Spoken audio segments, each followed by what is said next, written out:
All right, Nick, welcome to Webmasters FM. Yeah, thanks, Brian. You've been on before, but maybe just do like a 30-second kind of like bio who you are, just so people have context. Sure, yeah. So my name's Nik McLaughlin. I'm on the Skyverge team at GoDaddy. So we have a suite of WooCommerce extensions. I've been with Skyverge for a little over 5 years, like 5.5 years now, and then around doing WordPress and WooCommerce stuff for a good 5 or so years before that. But yeah.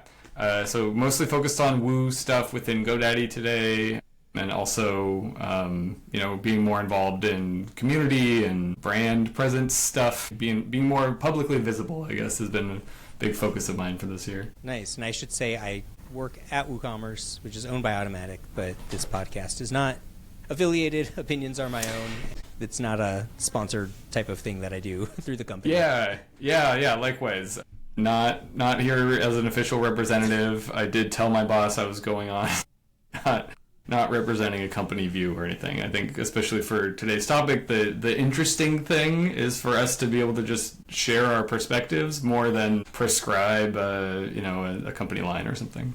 Yeah, definitely. And I guess what really kicked it all off is you had a tweet thread in response to some community discussions about a new feature coming into WordPress. People had opinions about it. One of my coworkers who I actually just spent the last week at a meetup with, and we talked about this topic and the related topic of community feedback and how do you get feedback from the community? How do you filter it so you're not getting that vocal minority, but you're getting feedback that's meaningful and actually impacts people who maybe aren't in the Twitter bubble like most of us are? And then how do you get it to influence the product? So we were actually talking all about this sort of stuff just last week. Wow, yeah. But maybe you can kind of summarize like the viewpoint you put forward in the tweet and what triggered that for you. Yeah, right. I mean, I think you make a good point too that like this whole conversation happening on Twitter is like maybe like part of the problem or at least like indicative of the audience, but that was also intentional on my part. It was like, I feel like this is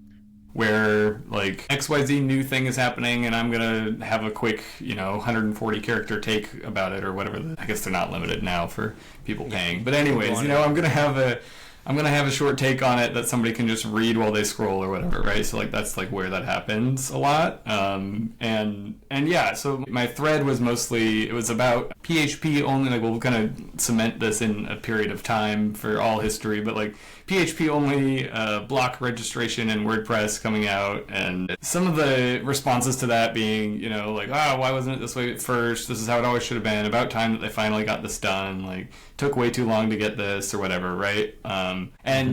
And then like also the response back to that being like, all these people are just complaining and don't know what they need or don't know what they want or don't want to do the work or whatever, right? And like, so it's just like very dismissive both ways, right? Of like, no, people really worked very hard on this and really needed it a long time ago. And like, so just like that whole dismissiveness was sort of the smell for me in the room of like, something's off here and we need like a vibe shift to reorient ourselves. And so my Twitter thread was kind of unpacking a little bit of like what I think the patterns that we're all kind of falling into in those conversations. And I hope I did a good job there. And my drive in all of this is not like to call out people for being bad or organizations or whatever, groups or whatever, or even to draw a line between groups.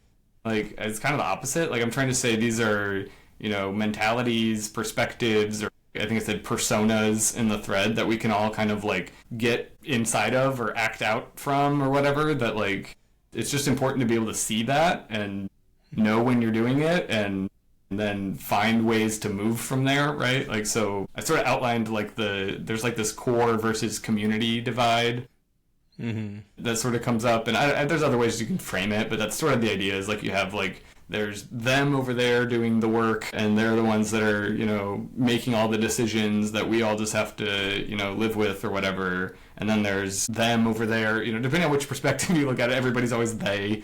Yeah. Which is something that a coworker of mine, Courtney Robertson, actually, like, she got on the thread as well, and like she had a talk about this, that like, I forget how she put it, like they is we, or we are they, or something. Like, there is no other group, which is a big part of this, but But yeah. So those were kind of the two parties that or the two like patterns that I see us like living into. Is this like either on the community side? Then I guess I didn't say like complaining about the work being done and being subjected to it or something. And then on the other side is, you know, like not going to listen to anybody. They don't know what they need. They don't know what they want. They're not willing to do the work. And just having to overcome those dismissive boundaries and how we can actually work on this whole thing together. It's illuminating of a very different dynamic that we exist in, right? Like our ecosystem is particular in that it's not like people are paying for a service.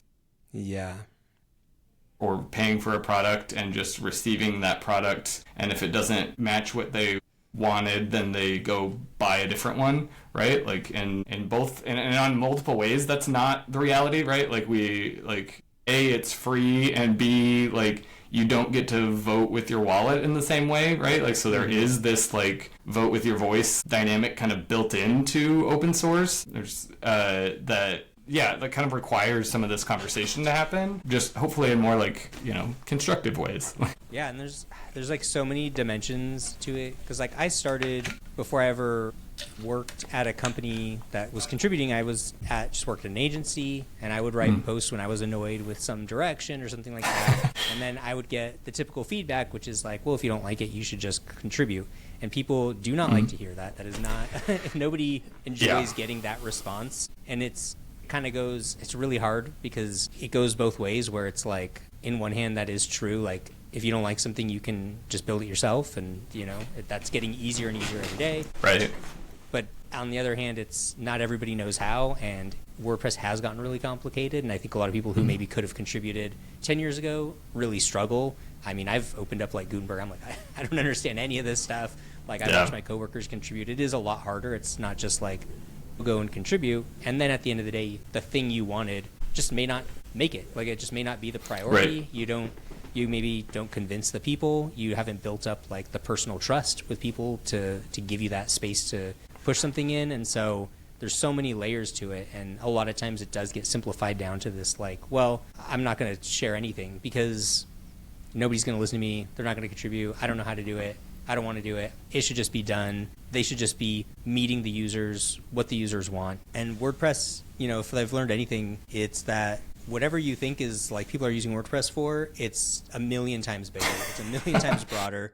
Yeah. And most open source software is not so non-technical user focused as WordPress. Like almost every other thing, whether it's like Laravel or Ruby or these other like open source like frameworks or platforms or languages or whatever, it's like they're really in a developer centric bubble, so there's an expectation that if you use it, you should be able to contribute to it because you're in that layer. But WordPress is not like that, and most of the people that use WordPress, myself included, couldn't tell you how most of it works or understand it. And so it's really hard to say contribute, and it kind of opens the question to people like, what does that even mean? What is contributing? What is being helpful, you know? Right. Yeah. Because in that sense, like, and this is sort of what I was getting at with like, you know, we can't vote with our wallets. Like if you frame the community side or the user side as like the consumer, like they're, you know, a thing is being created that they're using or whatever, right? Which I think is part of the problem. But at least in this case, it's helpful to at least look at it that way. Like, They can't vote with their wallets. The feedback is contribution, I think. It's what they can do. You know, they can say, hey, I'm having this problem, and they can share that in a place where it can reach people who could do something about it. There's so many layers in between there of how to do that well and how to do that right. It sounds like, you know, that's a lot of what you guys were talking about at this meetup, right? Was like, how do we actually shape that experience? But at least, you know, that starting point is something. Like, I come from a support background, and this is something that I would always like make sure to thank people for reaching out to us, even if they were livid in their and like calling us out and like just like behaving terribly in the email to us, like, or posting about it publicly or something, you know, like I would still like thank them for raising it, because they could have just, you know, and we have like paid products, so it's a little bit different, but like they could have just, you know, canceled and moved on, and we would have no idea that we weren't meeting this need, or that need even existed, you know, even if it's something that we absolutely will never do with one of our products. It still benefits us to know that there's people looking for that, because we can maybe meet that some other way, or we can find ways to point those folks to a solution that works for them that doesn't, you know, like drain our reputation because we're not meeting it. So there's just like so much value in having that information, that whether it counts as like, you know, committing or contributing, or like, it depends on what you're trying to measure, I guess. But like, I think there's value there. It's making the project better. It's making the ecosystem better to have people who care enough and are willing to say like, hey, this thing doesn't work for me. Hopefully we go further than that, you know, and it doesn't just like die there on the complaint. But I think that's still a valuable place to start. And literally, if that's all somebody brings in, then that's still, you know, at least like grounds for the project to improve, if maybe not improving it directly right away. Yeah, I used to get annoyed when people would file bug reports, say on like WooCommerce, and then you would ask them for like, you know, there's follow-up stuff like, give us your status report so we'll know what plugins you have active and tell us what worked and what didn't. And then you'd never get that information. And I'd get really mad and I'd be like, well, why'd you file the bug report, but you're not giving us any helpful information? But then somebody framed it to me and was like, yeah, maybe they didn't provide all the information we need, but like if 10 people provide a bug report with 0 information, but they're all 10 related, like now we know we have a problem. So like, even if it's the bare minimum amount of information that they gave us, it could become a signal that something is wrong, and it's better than getting no information at all. And I had to reshape my thinking around what's helpful and what's not helpful is, you know, especially around bugs. Like bugs are easier. It's like any information is just going to help. But I think there is feedback around this thing isn't working, or it's not solving the need, and this is how I'm trying to use it and all that sort of stuff. But then there is that other thing, which is just like, I don't like this thing. Why is this a priority? Why are we working on this? And there's that kind of, and so do you see those two things as differently, or do you think even that is helpful, even though it's a little bit, I don't know, it's not, I mean, I guess it is negative. It's negative saying, I don't like this thing you built, or I don't like this, or you should have done this sooner, or whatever. But I mean, do you put that as kind of helpful information either way, just because it's better than nothing? Yeah, I think there's still a data point there, right? Like I don't know if this is like support hat or product hat that I'm putting on there, that I'm just like, there's a data point there that like somebody's unsatisfied with something. And like you said, maybe there's nothing to be done in this case to get more information from them or to fix the problem for them. But like, there's still a data point there that we can like learn from and or coalesce or whatever into something that we do learn from eventually, right? Even if it's not singular. I think like that versus like hey, here's how I would like this to be, you know, this feature to work differently or something, right? Like contrasting those, I think of it as like a more well-defined request, basically. Like, so you just get the raw, sometimes negative, sometimes positive, by the way. Like, you can also just get, like, overwhelmingly positive reactions to things that don't help at all. Like, people are just like, oh, finally. Or, oh, I'm so glad they did this. But, like, why? How are you going to use it? What are you planning to do with it? Is it because of the things that we thought? Or is it confirming something else for you? And now we're still building in the wrong direction, right? Like, so there's this, like, neutral, like, framing of just, like, we have the data, right? That's not, you know, good or bad or whatever. And so in that sense, yeah, it's all data to that end, but like you can shape it more, right? Like you can develop that kind of raw response or reaction into something that's more constructive.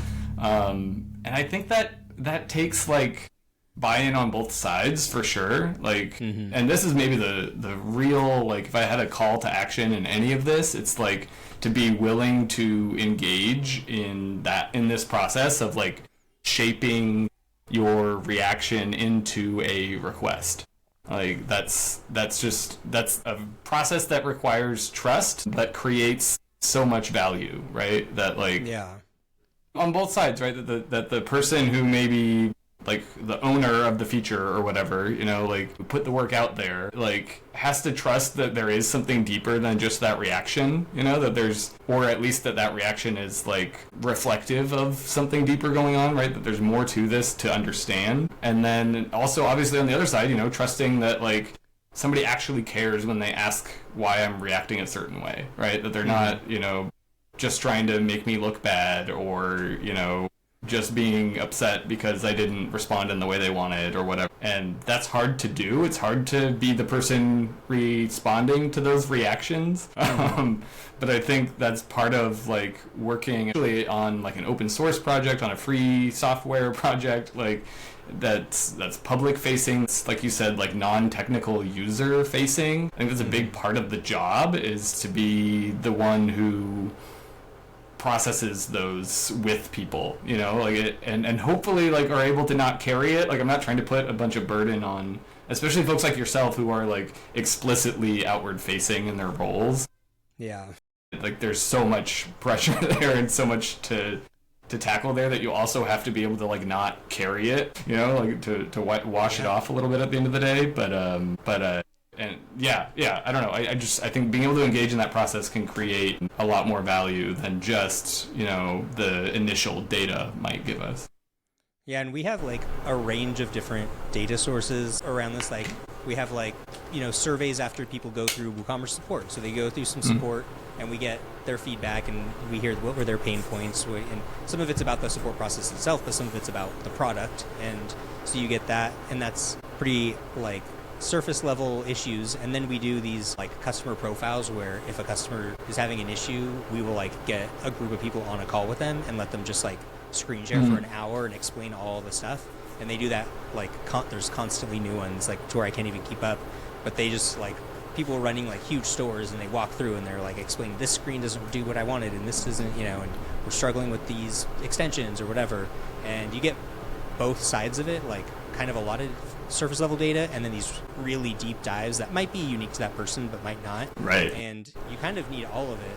But then there is like the broader community data, which is like the kind of stuff I used to do all the time, which is like just write a blog post about the thing that's bugging you that day, which, I mean, I still do that. I'm not saying I don't do that anymore. I still do that. Sometimes I don't publish them, which we should talk about that, because that was the Jonathan's post. But like, that there is that kind of, general feedback and stuff. And at the end of the day, I feel like even, especially now with AI, which is really good at taking a lot of data and like helping you triage and pattern recognition through it and stuff, like it's probably more useful than it ever was. And versus the alternative, which is to get really mad at a thing and then just walk away because you've given up on the project. And that's probably the worst place we could be, is that just people just don't care anymore, Yeah, totally. Yeah. That's why, like I said, that's why I'm always like try to root yourself in gratitude. It's like the biggest challenge whenever you get any of this sort of feedback, is like, how do you start from a place of like, I'm glad that they said this, because a lot of times you're just not. Like, you're defensive. You're working your day job and trying to get through it, or maybe like you feel really excited about this thing that you did, and that's not the response that you're getting from people or whatever, right? Like, so it's like, I don't know. I don't want to say that like flippantly, like oh, you should just always be grateful for everybody. I don't know. Like there's like rose-colored glasses, or like naive view of it, I guess. That I'm like, no, I don't think that that's easy or where we start as a default, but it's always a good reminder, like a thing to carry around in your pocket, to just like, all right, I got to remember to be, working toward that, or to try to be framing things that way, because it's like, I don't know. Like if I am, I guess. I was like, if I was running a business that like depended on this sort of stuff, but it's like, I think it's like, it's good for business, is my point. Like it's not just like this like community kumbaya ideal. Like if you wanted to get brass tacks, which it also is, by the way, but if you wanted to get brass tacks about it, it's like, it's like a better way to do business. It's like, it's going to be better for your company, for your product, for whatever, because this data is valuable. I try to frame it in that language a lot, because I think that's maybe ground for folks to understand this in a way that's not just like, be a good person or something, but like also this is capturing value that's being created, like that's in like very product-y business terms. Like that's it's out there, and if we can do that, there's like clear incentive, I would hope. Yeah, no, I have an alternate viewpoint that I sometimes agree with and sometimes disagree with, and this is from DHH. He's the guy that made like Ruby on Rails, okay, from the Basecamp world, and he's also the maintainer of a very popular open source framework, Ruby on Rails, and he blogs about this kind of stuff. But he takes this opposite. I'll link it in the post with this episode, but he has a couple posts, and one is all about like how open source users are super entitled and they just come to you and they're all their complaints, and that's not your job as the open source person. And I think the main one is he has one that's like open source is not a democracy, like it's not you get to vote on things when you make them, that's not the way it works. And the other one is that open source is just a gift, and somebody made something, they open sourced it, they gave it to you, you can use it or not, but like that's what it is. It's not their job to make you happy. And that open source is not like a business where we're trying to keep our paying customers.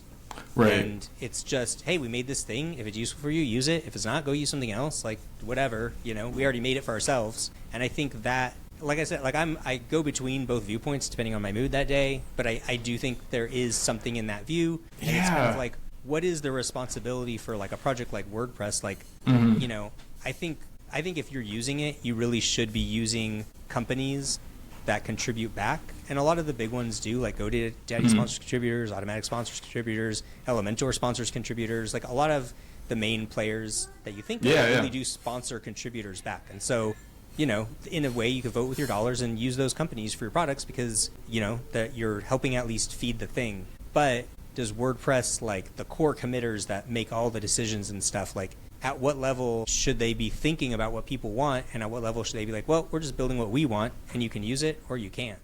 What's their responsibility? Right. That's what I was thinking. I was like, I think there's a difference, like using the DHH example, like his work on Ruby on Rails, like, and this is sort of what you brought up, like it's a developer platform, it's a developer framework, and so it's a tool that other tool users or tool builders even, might be using. But it's not a product in the same sense. I mean, whatever, everything's a product, something, but like, but it's not in the same sense that like WordPress is, where it's like, this is an end user thing that we're handing to somebody to make a site. It's still, they're still using it as a tool or whatever, right? But I guess it's like the audience that's different. I'm trying to figure this out as I talk through it. Like what, because I feel like there is a different level of responsibility taken on by a tool like WordPress, where yes, it's a gift to the other developers who might take WordPress and build something on top of it or whatever, right? Like, or build something with it or something. But it is also trying to be more of a consumer or consumable product. And I think that's where you get more into the territory of like, it's not just business sense, but it's really like the responsibility of the platform that we're building, that we're offering, that carries, that we should be taking folks' feedback into account, I guess. Like, we're building it for people, and knowing who you're building it for, I guess, is really what that comes down to. If you're building it for somebody who is just looking for a code base that'll get them started on the code base that they were going to create anyways, then cool. That's, you have a pretty limited window of responsibility as far as like what sort of feedback you need. You'll probably still hear from them though that like, hey, it'd be nice if it did this, it'd be nice if it did that. And yeah, it's up to you what you do with that. I think that's the responsibility in terms of like the, open source is not a democracy. Like, yeah, it's the responsibility of the people working on the thing to decide what it should be. And that involves listening to feedback. That doesn't mean making it what everybody else says it should be. And this is where like I hesitate a little bit with like, AI can fix this for us or something. It's like, well, it can help with the data aggregation. It can help with like sussing out themes usually, right? Like it's pretty good at like sentiment analysis and stuff like that. But like, I think there's still,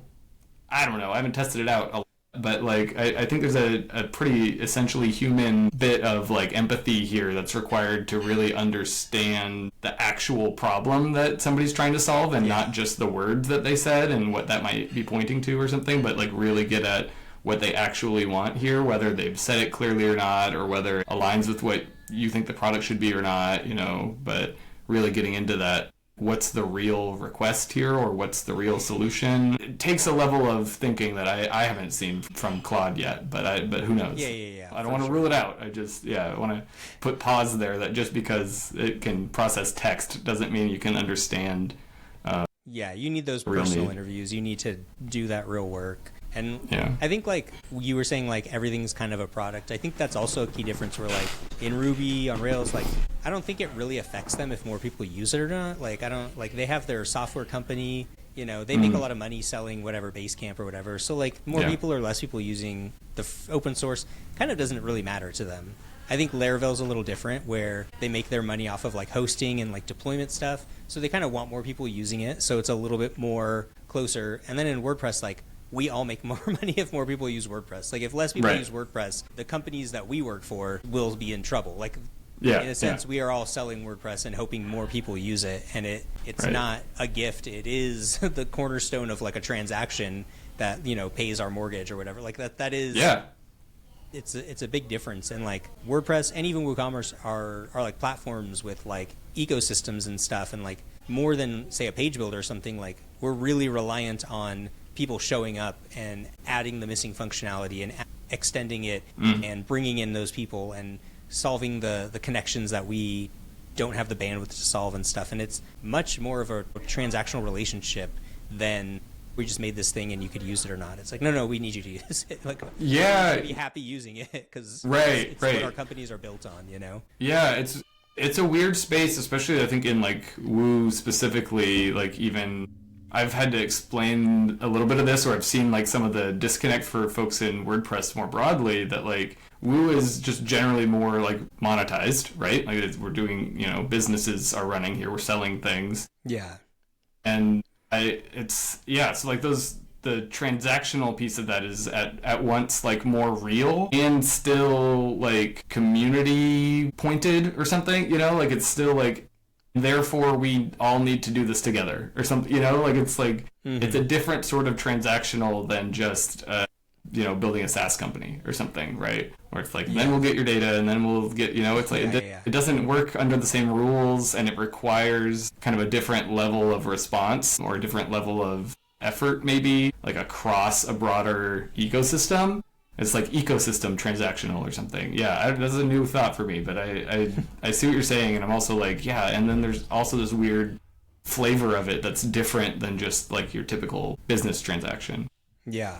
And like the post that kicked it off was this PHP only blocks, which a lot of people felt like was kind of like too little too late. Like this, we've wanted this for years. Why is it finally happening? It's a pretty limited MVP, but I think that's kind of the point. Like I think if you want to write a block in PHP, then you're not going to get very far, but that's fine. It's useful for this thing. Yeah. But even I like did a video on it, and somebody's comment on my video was like, when I read the announcement post from WordPress, like explaining the new feature, they were like, I can tell the person who wrote this doesn't even want me to use this. Like it was like hostility from just like the feature description.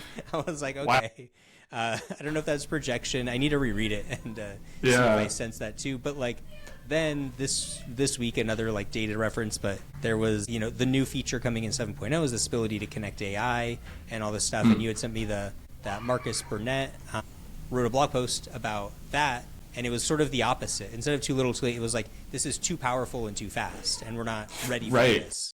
Yeah. And that's constantly, I hear people complain about WordPress, and it's like, core moves way too slow, it takes forever to get things you want, and then suddenly it's like, it's moving too fast, I can't keep up with the changes, I don't know what tools I'm even supposed to use anymore, and it's kind of like you can't win. But like, what was your reaction to that post and that concept? Yeah. Either the actual thing he was complaining about, or just the idea of how he presented it? Yeah, I mean, a little bit of both. Like, so I'll like, I don't know if this is disclosure or bias or something, but like Marcus and I are friends, and like he was my onboarding buddy at Skyverge, you know, like we go back, like, so like, so like Marcus is a really good guy. Yeah, and that helped me a lot. Yeah, that helped me a lot in the understanding of like where he was coming from, and you know, like, so that said, I think I'm on like the opposite side from him on like the actual like where things are at.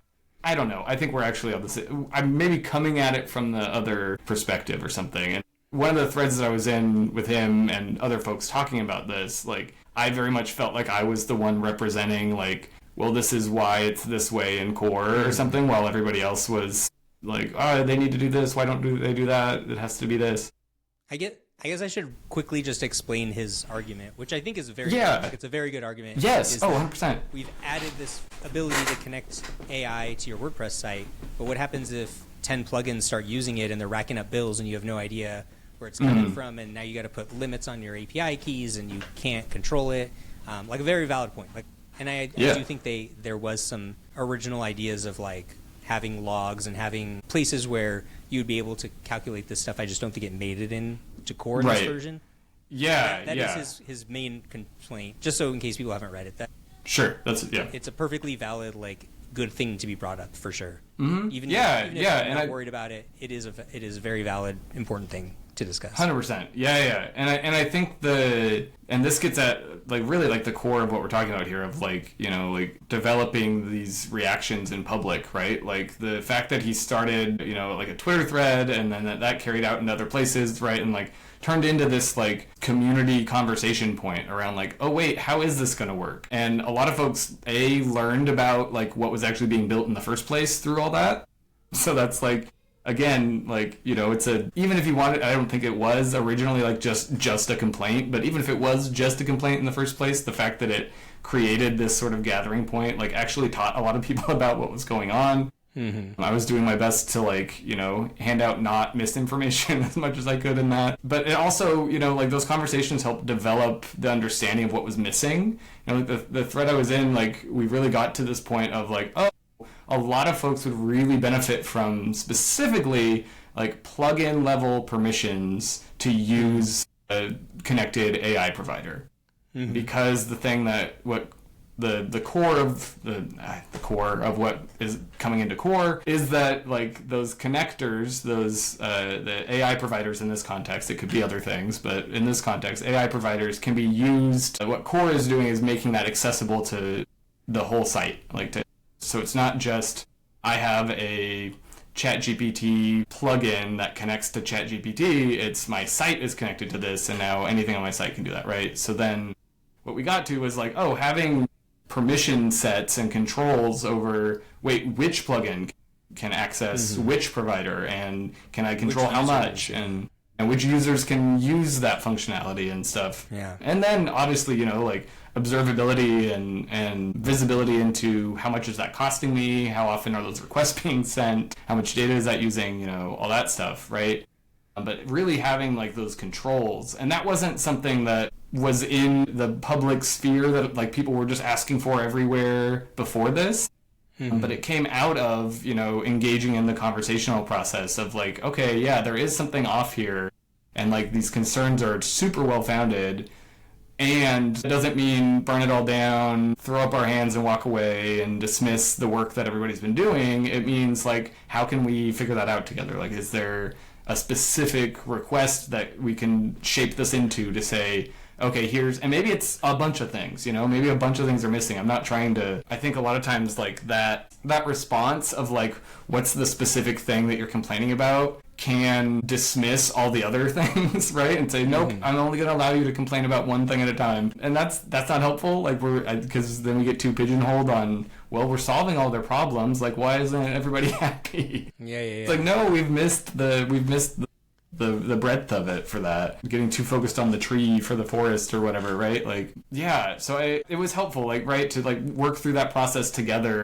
And he had a follow-up blog post then that sort of encapsulated a lot of that. And he had like, I think it was like 5 or 6 bullet points of like, these are the things I would want to see. And I was just like cheering. I was like, yes, this is so good. This list is so valuable for everybody who's working on this to now have like, hey, there was a big conversation about this. A lot of people talked about it, and here's feedback in a way that you couldn't possibly get even doing customer interviews, you know, because like you said, you'd get their specific pigeonhole, like, or their specific use case, their specific edge case. But this is like, hey, everybody kind of talked about this, and it came down to like a handful of things. Great, let's focus on that. That's really clear direction that like wouldn't have happened if people hadn't engaged in the conversation publicly. Like, yeah, and I think now the next step, which might have already had been looked into, but is like now that he wrote this post where he's like really outlined specific like these sorts of things would help, would be, I guess, going to like track, you know, WordPress track where they file issues, and then it's like now you can actually just like create an issue or something where it's like, if you gave this 5 things, this feature would be better for everybody because of this, and turn it into like an actual request to the software, or at least something that gets tracked and handled. And that's that next step, which is like, okay, here's a really good outline, something people need. It's been really hashed over by some community people that know what they're talking about. Now we have to turn it into like a responsible issue to track, which already is a barrier for a lot of people that don't come from like software world. Just opening an issue on a repo is, and we see that all the time with WooCommerce. People are like, this isn't working, and we're kind of like, can you do a support request? Can you do a GitHub issue? Like, depending on what your expert level is, either one is helpful, but like, can you do one or the other? WordPress doesn't, I mean, I guess we have support forums, but it's not quite the same thing, but like, turning it into like, how do you make it an actionable thing? Because before I ever worked in Automatic, I worked at an agency, and I got really into a project that was like a core project where they were trying to build a feature as part of core and in the core Slack and in everything. And I was learning, okay, well, you have to go to issues, you have to like test all this stuff, you have to join these meetings every other week, because that's where the people who are discussing it are doing it, because they have 20 other things they're doing, and they don't maybe have time to read every blog post, they don't have time to answer every tag.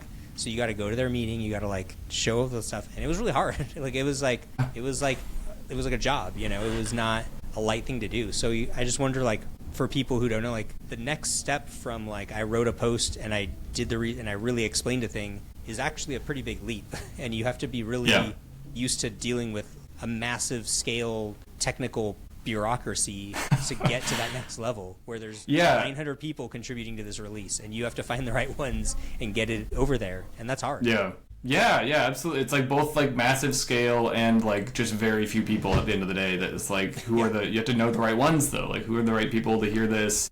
Who are the ones that both can like understand the problem and either like help me get it to the people who can solve it, or are the ones who could solve it ideally, right? Like, yeah. So I mean, to get like specific about it, like for using this AI connectors post as an example, I think a couple folks had shared bits of the conversation, and eventually the blog post made it into the Make WordPress Core AI Slack channel. So like, these are, you know, the people that are working on AI and Core. That's the team. That's where conversations are happening. And somebody shared the post in there, and it like got a round of conversation going for folks of like, you know, what are the things of this that we've explored already? What are we missing? What is this highlighting that we haven't really talked about? A lot of it was stuff that they were aware of, you know, as the people who work on this stuff day in, day out. They may have had a thought that like, we need to tackle this eventually or something, but it's not, you know, they have, like you said, they have their other, you know, 20 things that they're working on for right now, and have to fit all that onto a timeline to actually make sure it ships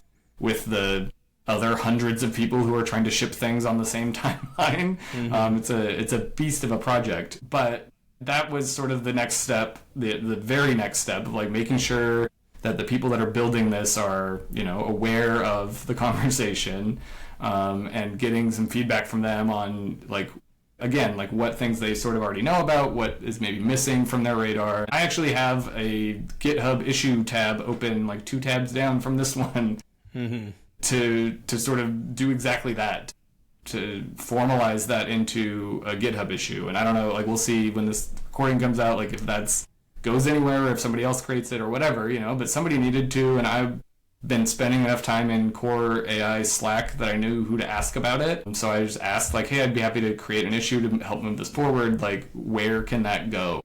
Where does this report need to go? And so it was asking the people, you know, and offering to do the work up front a little bit, like to carry a little bit of the load and not just, you know, throw it at them. But also, I don't think I'll be the one fixing it. I don't know.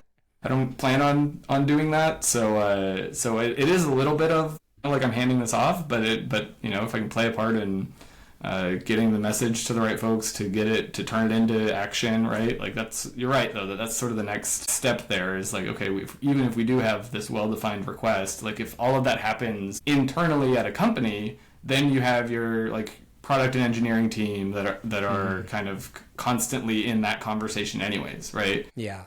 But for a big project like WordPress, there's a lot more to figure out. And especially for something that's open like this, with like open participation, knowing how to and finding your way to those engagement points is a big challenge. I'm not here with an answer to that. Yeah. I've found Slack to be generally the place where like the people who do the work are present enough to and also like willing to interface a little bit more. And it's like a lower barrier to entry. Versus, you know, like creating a PR or a track ticket or something, right? Like that might be a little more like technical.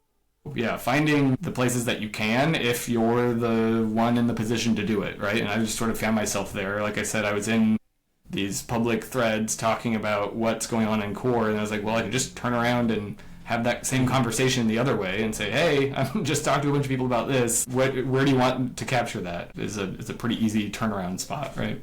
Yeah, and I think everybody has like different skills. Like, yeah, I'm really focused a lot on the block editor, and like I got my list of pain points, and sometimes it's fly by and file a quick issue, and sometimes there's some people in the community who they just build the prototype of what they want because that's their skill set, and they're like, no, I think it should work this way, and they can physically show it. I often can't, but like they can do that and say, or they just make a product that says we need this thing, and I'll just make the product that does it. I'll make a plugin that does it, and that's a way to validate it too, if like that's your skill set. But even if your skill set is just like I can just give my feedback on something, but like it is hard, and like you have to expect that it's going to be time consuming. I get tagged on things now because I've chimed in on some issue, and then it's like, I filed that 6 months ago and I don't remember, and now I gotta like get myself in that headspace.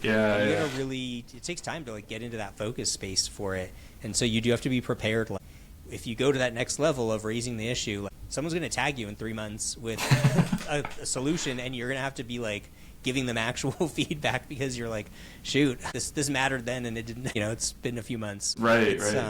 You do realize like. WordPress in general, it's like free software, but if you do really want to improve it, you will be paying with time. Like that's going to be part of it. Like that's the trade-off. It's free, but you're going to put in time, and that's just a WordPress thing. Like it's harder to set up than a SaaS. It takes more tweaking than a SaaS. You pay more attention to your hosting than you would if you used a SaaS. Like that's just the time investment, and so you really do have to like believe that it's worth your time. Yeah, that's right. That gets back into like the trust core of everything, right? Like the root of it all, right? That like you have to be able to, and I don't like say that lightly. I don't mean to say that like you should just blindly trust people because that's how it works or something, like it's like that's a responsibility, or like involved carries to like continually develop and earn that trust, right? Like it's very easy to burn out a committer by just like harassing them with a bunch of things that you think need to be done, and it's also very easy to burn out somebody on the community side of things who like just sees a bunch of problems not getting solved, or gets dismissed in one case like really aggressively or something, or passive aggressively or whatever, that can be that's detrimental to the trust foundation that kind of allows all of these exchanges to happen, that allows Marcus and myself to come from points like opposite ends of like what we expect or what we've seen from this implementation, and build together toward a like constructive output, right? Like, yeah, I don't know, maybe overplaying my own role in that. Like he did a lot of the work there and talked to a lot of other people too. But, like for myself, like I was able to engage in that because like, I trust Marcus. I know that like he's got more to say than just like, I don't like it, and he's going to walk away. He's invested in this very deeply, very obviously, like for anybody who knows him. And so like, I know that I can like that he and I can talk about that together, can work on that together. Yeah, and there's plenty of people, especially on Twitter, where I mute a lot of people in the WordPress world because like they're not. You could tell they're not rooting for anything. They're just like here to just point and laugh and be upset. Sure. And like I kind of just have to let those people go. It's like I know their take, I know what their opinion is, and I'm not even saying I disagree with them on certain points. Like I probably agree with them on half their points, but I just have to turn it off because you only have so much attention in the world. But I do think like it is a bit of a responsibility on the people making the software, the people with the power that have the power of what gets in and what gets out. Like, I'm not going to say that I like everybody that is in those positions of power or agree with them all the time. Like, sometimes it just does come down to a personality thing or a person, and sometimes it's just a priority that like this is their priority, this is not their priority, and some of those things. And so, the best you can do is like just treat each other nicely in these situations and in these interactions, and I think assume the best intentions of people when you're collaborating with them, because I think that's a big issue, especially recently with WordPress. Like there's a lot of things happening in WordPress. I'm not a fan of all the things happening in WordPress all the time. Like, I have my own things I'm upset about, but like, at least we have to to maintain a community, we do have to look at people and just assume that they also want the success of the project and they also want the best software, and not just assume these terrible intentions. And I think that's a goes both ways sort of thing. It goes to how you treat the people building it, and it's to how you treat the people that are just reaching out with, hey, I think this thing should be different, Right. And it's hard. It's a hard thing Right. to do. Yeah. That was something that got drilled into me in a past job, was like practicing generous assumptions was the language that we always used for that. Just always assuming the best, or like even going beyond just like making room for somebody to be a better version of themselves or something, but like really like inviting them to that, like sometimes sometimes like the assumption doesn't have to be, oh, they didn't mean that, or oh, they didn't maybe they did mean that, maybe they're really being a jerk, and that's that, but like you can take responsibility for where things go forward. Yeah, I don't know, I'm totally with you on that. Like, I'm not here to dismiss people's complaints, even when they're pointed at things that I might defend on any given day. It's more nuanced than that, but the whole thing only works if we are able to work on it together. Like, it's not the thing that we're building is not only like transactional, right? Like, it's also has layers beyond that, and that gets, I don't know, I see that from there's the concern that of freeloaders or something, like people are just going to take and not give or something, and like, hey, yeah, like as a ecosystem health measure or something, like we should strive to do better than that, like absolutely. But also at the same time, like we can't, I don't know, we have to like invite people into that. We can't just expect that from folks, and we can't I don't know, we have to tolerate that, I guess. Again, we can't rule that out either. Like, what are the next steps, and I think there is sort of a process to work through here, right? And like we said at the top, like if you don't get all the way through the process, that's fine. Like, it's still data, it's still valuable. But I start with a like provide feedback invitation, right? And like then on the other side of it, like accept feedback, and it's important to like reduce the friction for that, and that might mean that you get raw reactions, but actually that is a like sign of health, I think, like that you're getting people immediately in their response, right? Like, software companies build really complicated systems to detect that kind of thing.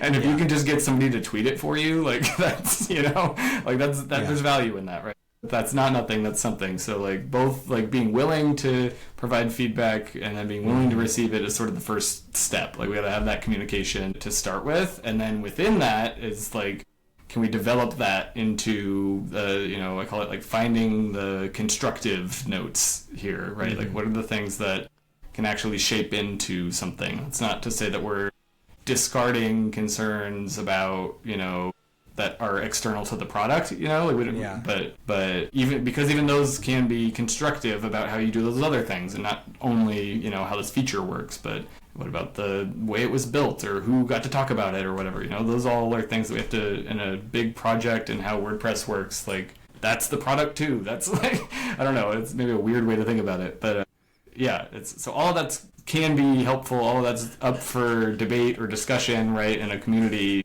setting like this. But like, can we find whatever those constructive notes are here? And that takes like, again, like that collaborative trust discussion that builds on top of the maybe initial reaction sort of stuff.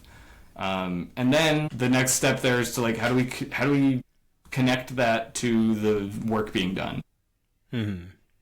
Through teams that are already doing it, or if something new needs to be spun up, like how do we like actually connect this to action to really make whatever change needs to be made? And I think that's kind of it, is that like those three steps kind of satisfy everybody's needs there, right? And again, like seeing folks go through that, or seeing processes or changes happen through that, like builds the trust for everybody, right? So as much visibility and transparency as you can have at each step of the way is going to be beneficial to that. Obviously, there's discussions and conversations that need to happen maybe outside of that to make things work, or I don't know, I'm thinking like security vulnerabilities or something, you know, like where it's like a responsible disclosure here. Like, but also, yeah, like defaulting to transparency when possible, when it's helpful, like that just builds the trust, right? So yeah, that's like a big thing we're working on internally. We have like I think it's called default to public as like a mantra, and it's like, it's really hard, and it's just it's so easy to just be like, I'm going to build this little thing in private and wait until it's perfect to share it, and we're always like kind of pushing to like just default to public. And I think that some of these things in WordPress actually would have been better served being as public as possible, because then you catch these things earlier. But also like this, you know, some of these features were just fast, and things just moved fast, and and there's only so much you can pay attention to. But WordPress it's just this unique thing. Like it made it to like most of the web, like of that, like half of the web with like zero marketing and just a community driven thing, and like that's how it got to where it is. And now it's kind of like, well, we do have to like value both sides of the relationship, the community and the core people, because like really it's a symbiotic relationship, and we need both to exist. And so if I think people can find ways to be as healthy as possible in their